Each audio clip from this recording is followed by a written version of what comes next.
चालू आहे असं काहीतरी, कोण कोणाशी तरी बोलतंय? 100% चालू आहे, 100%. त्याशिवाय का हा सगळा घडून येत आहे?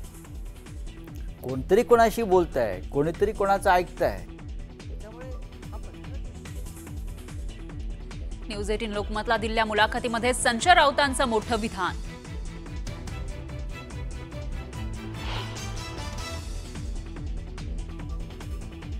तुम्ही एकत्र या मग आम्ही एकत्र येतोय, ही लोकांची मानसिकता.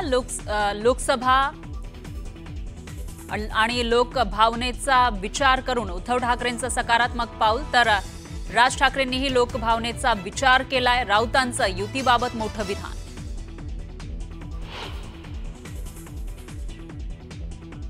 ठाकरे बंधूंच्या विजय मेळाव्याची वेळ ठरली आहे. वरळीमध्ये 5 जुलैला सकाळी 11 वाजता होणार मेळावा.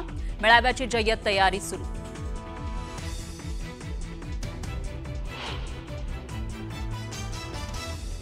मराठी बोलण्यास नकार दिल्यानं मनसेनं फेरीवाल्याला दिलेला चोप. या विरोधात मीरा भाईंदरमध्ये व्यापारी संघटनेचं आंदोलन, तर मोर्चा. भाजपच्या दबावानंतर मनसेचा आरोप.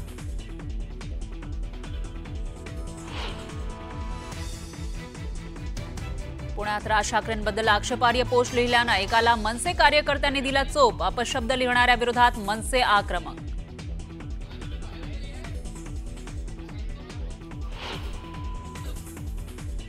दिशा सालियन मृत्यू प्रकरणामध्ये घातपात नाही, एसआयटीच्या प्रतिज्ञापत्रात उल्लेख. तर 5 वर्षांपासून माझ्या बदनामीचा प्रयत्न, आदित्य ठाकरेंची प्रतिक्रिया.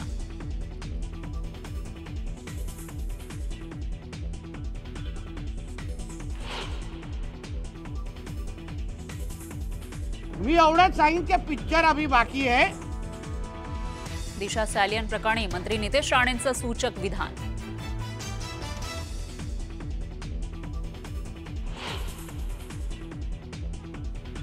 मंत्री निलेश राणेंनी आदित्य ठाकरेंना डिवचलं. आदित्य ठाकरे बाजूने जात असताना राणेंकडून आदित्य ठाकरेंची नक्कल.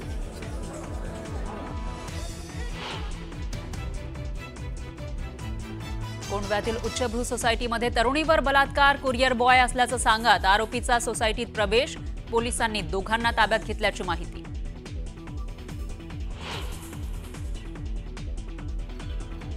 संत ज्ञानेश्वर माऊली आणि संत सोपान काका यांची दसूर फाटा इथं बंधू भेट, तर बंधू भेट पाहण्यासाठी लाखोंची गर्दी.